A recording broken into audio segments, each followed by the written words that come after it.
Best of luck. Now here's an incredible statistic. 1 in 5 women suffer from incontinence. And here's another extraordinary coincidence. Those are the ones that have gone to their doctor, so those statistics have been registered. Because so many people don't go to their doctor, that statistic could be as high as 50% in women over the age of 20. 47-year-old Tricia Riley suffered with incontinence, bladder incontinence, for 17 years and had reached breaking point. That was until just 5 weeks ago when she underwent a revolutionary new procedure which she says has given her her life back. She joins us now along with Mike Bowen, who is the surgeon who carried out the operation. So let's start first of all with you, Patricia.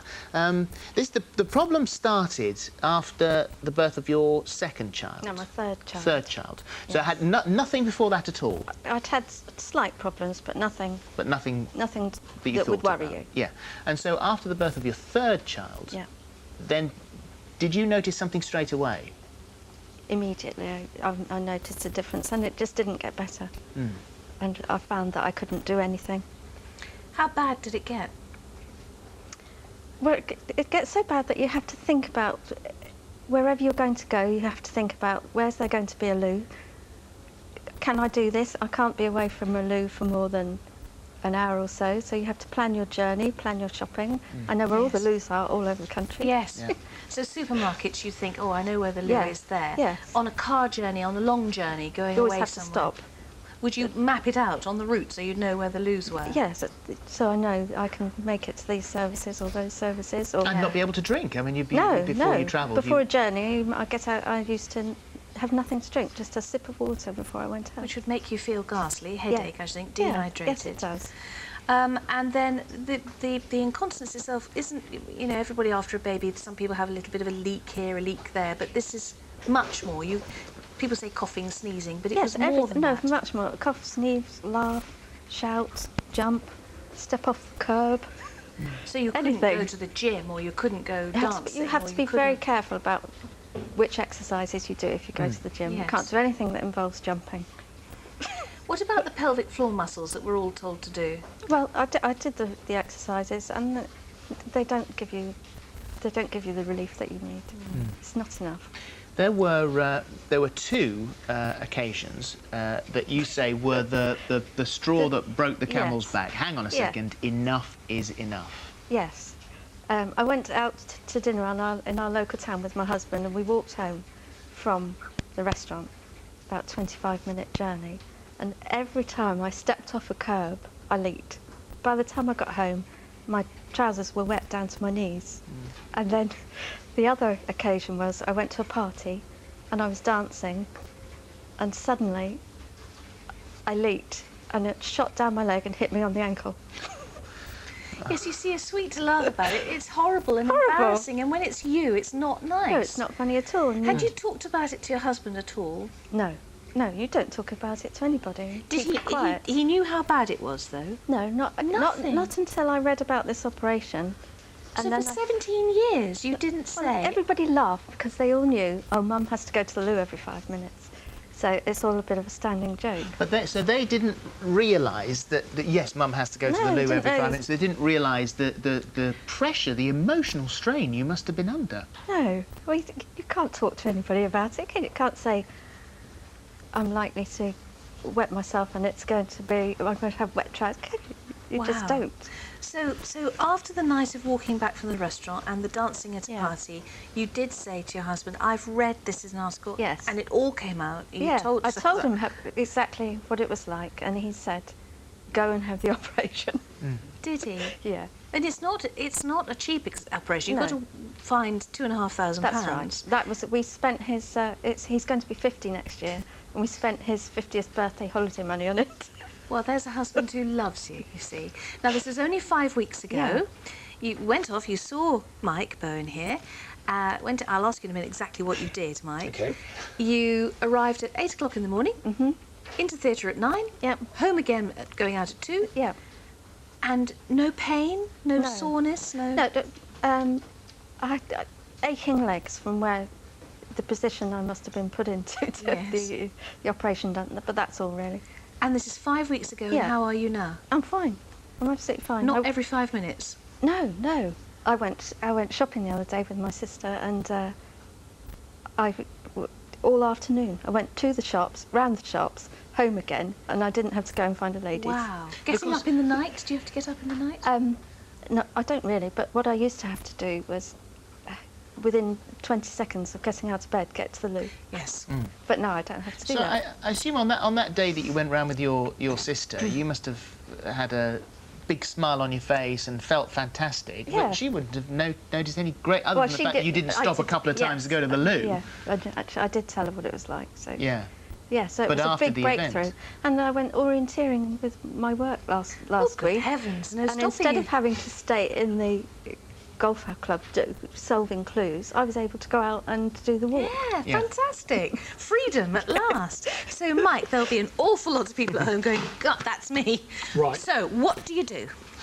Well, it's common after childbirth, the urethra, which is this tube that goes from the bladder, I've got a model here. The valve in it becomes stretched and damaged by vaginal delivery.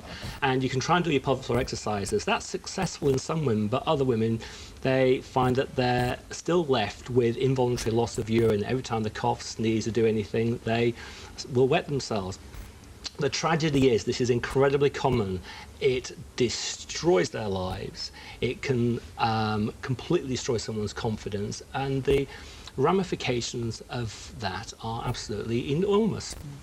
This procedure actually places a polypropylene mesh beneath the urethra, like that, underneath. Yeah. So anytime they cough and sneeze, where they would normally leak, the urethra is actually closed. Brilliant. So Now- it's assisting that valve. That's right. Supporting the valve. Now, the beauty of this particular procedure, which is called a Transobturator tape, is there have been procedures where you can insert these tapes and they go very close to the bladder, called a transvaginal tape. Unfortunately, with that procedure, there's a 20% chance of actually damaging the bladder. There have been deaths reported with that particular procedure where people inadvertently have gone into one of the major vessels. But with this particular procedure, you actually bring the tape out right in the crease of the thigh where it joins onto the pelvis. And the result of that is that the risk of injury to your bladder is vastly reduced. It's much more comfortable than actually having the old procedure. And I think the results speak for themselves. Where do you have to go in then? Where are the incisions made? Well, you'd have to sort of put your legs apart to show me I tell you specifically. what, let's do a little Better on diagram. Fern, I would have thought, on Have we this got a one. little... I think you're not having a look at mine. So, if we say... There we go. Legs here. That's not... I am a medical person. Can you see my... That's not very good, is it? May- You have a go. May I? Yes. Have we got a proper? Have Hang we on, got a Mike. proper? No. We've got a proper one. Have we? Look! You didn't draw that, my did you? God. Oh, okay. That's Right. marvellous. May I point? Yes, do. Okay, excuse me. Sorry, Tricia. If you can see here, you make an incision at a mid-urethral point. This is where the tube goes from the bladder. And then you make another small incision just here, just there you are. You can On see the them there. left-hand side, yeah. And the right-hand side, Yeah. just where the groin crease is. Yes. There. Okay, so you can't, I mean, to see these incisions, you'd have to have a 2-foot rubber neck. Or a friendly gynaecologist. Absolutely. Yes. And so you go through the obturator membrane there, which is this space in the pelvis. And so the tape runs literally from there underneath and comes out there. So, on the outside of your body, you do see these two little tapes? You don't, because in the course of the procedure, once you've actually got the right tension, you then actually cut the tape flush with the skin, then just lift the skin up so it sinks straight back into the skin. And I then usually repair these incisions with a superglue type material, so there are no stitches. Lord. It's not. Is it something that then lasts throughout the rest of a woman's life, or do you have Absolutely. to tie the, No, tighten them that's up? it. That's it for life. Fantastic. Fantastic. And it really is working for you. Yes, it There's no... is. The incisions have healed, they caused you no Yes. problem? No, I just had aching legs after. Just that the was it. aching legs. And what's the cost? What's, It was £2,500, £2,500. which is nothing. For 17 years of misery. Yeah, and for the rest of my life, I'm going to be fine.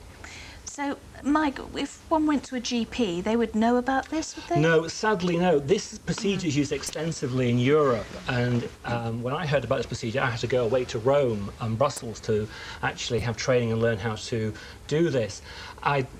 no less than 10 surgeons in the UK who actually do this procedure, and it's been disappointing. It's been very slow to catch on in the UK, but I hope it will actually improve with time, because this is a genuine benefit and can actually dramatically change the lives of women. Simple and life-changing. Absolutely. Yes. How many people have you done so far? I would say about 20 cases of this transobturator tape method. So, but this is a procedure that doesn't work on men. If there was a man who was suffering from incontinence, then it wouldn't work on him. Sadly, no. I have an excellent urological colleague who uses any men who have any inquiries usually send them to him. But no, unfortunately, our continence mechanism is far more complicated and also much harder to put right when it does go wrong. Yeah. Thanks, Mike. Thank you, Patricia. Here's to a lovely freedom, life of freedom now. Thank you very much indeed. Happy birthday to your husband as well. Yes. Now, if you would like information on helplines for incontinence, please see our website, itv.com/thismorning. Lots of help there.